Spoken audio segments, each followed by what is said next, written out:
BRS party నేతలు RS Praveen Kumar గారు మరి మా ప్రభుత్వం మీద ఆయన ఇష్టానుసారంగా నిరాధారంగా ఏమీ లేకపోయినా పిల్లలని వాడుతూ కులం ముసుగులో మా ప్రభుత్వాన్ని బద్నాం చేసేటటువంటి వ్యాఖ్యలు మనందరం కూడా వింటా ఉన్నాం. కానీ ఒక మాజీ ఐపీఎస్ ఆఫీసర్ అయ్యుండి దళిత పిల్లల సంక్షేమం అనేటటువంటి పేరుతో వాళ్ళ నోటికాడి బుక్కని ఇష్టానుసారంగా ఆయన మరి ఆ ఎస్సీ గురుకులాలకి సెక్రటరీ లెక్క ఉంటున్నప్పుడు ఎంతెంత అవినీతి చేసిండు, ఎన్ని అక్రమాలకు పాల్పడ్డాడు అనేటటువంటి ఒక చేదు నిజాన్ని ఈరోజు తెలంగాణ సర్వసభ్య సమాజం ముందుకు నేను తేదలుచుకున్నా. ఎందుకు అనంటే ప్రతిసారి పిల్లలు అనేటటువంటి వ్యవహారము భవిష్యత్తు గురించి వాళ్ళ యొక్క భవిష్యత్తుని దృష్టిలో పెట్టుకొని విధానాలని అవలంబిస్తూ వారికి అత్యంత ప్రాధాన్యత ఇస్తూ ముందుకు పోతున్నటువంటి మా యొక్క ప్రభుత్వం పైన, గౌరవనీయులు ముఖ్యమంత్రి రేవంత్ రెడ్డి గారి పైన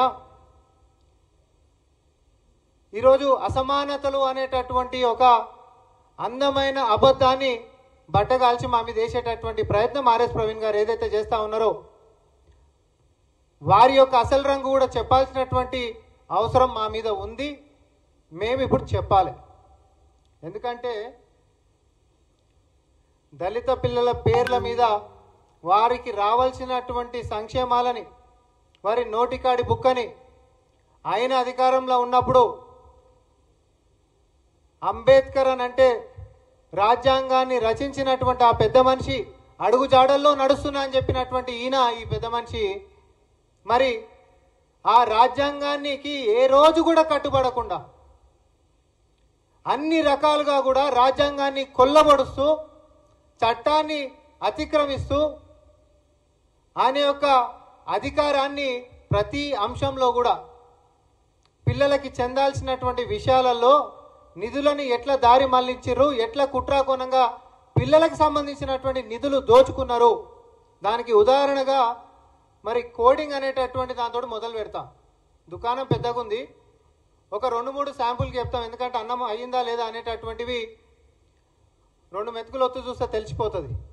సేమ్ అట్లనే ఈరోజు మేమేదో ఆయన అన్నాడు కాబట్టి మేము అంటున్నామని చెప్పి అందరు అనుకోగల కాదు. ఇది కేంద్రం నుంచి సిఏజీ కాగ్ నివేదికలో వాళ్ళు చేసినటువంటి ఇన్స్పెక్షన్లో వచ్చినటువంటి అవకతవకలని ఈ ప్రభుత్వానికి వివరణ కోరుతూ వాళ్ళు మమ్మల్ని అడిగినటువంటి వ్యవహారాలకి గాను తీరా అన్ని కాగితాలను తిప్పితోడి చూస్తే పుంకాలుగా అవకతవకలు, అక్రమాలు మాత్రమే కనిపిస్తూ ఉన్నాయి. ఖచ్చితమైనటువంటి అవినీతి ఇందులో కనిపిస్తూ ఉంది. వ్యక్తిగతంగా నేను అసలు ఏంటిది దీనికి సంబంధించినటువంటి వ్యవహారం అని చెప్పి తవ్వినా కొద్దిగా దీని లోతు ఇంకెప్పటికి బయటపడుతుందో, ఇది మన స్థాయికి తగ్గటువంటిది కాదు. ఇది ఖచ్చితంగా మేము ప్రభుత్వం నడిపించినప్పటికీ కూడా ఒక విజిలెన్స్ విచారణతోటి మాత్రమే తెలంగాణ సమాజం ముందుకు తీసుకొని రావాలి అనేటటువంటి ఒక వాదంతో నేను ఈ ప్రెస్ మీట్ పెట్టడం జరిగింది. దీంట్లో ఏ అంశాలలో అయినాయి, ఉదాహరణకి కోడింగ్ అని చెప్పి ఆయన సెక్రటరీ లెక్క ఉన్నప్పుడు కోడింగ్ తీసుకొని వచ్చిండండి ఈ రాష్ట్రంలో.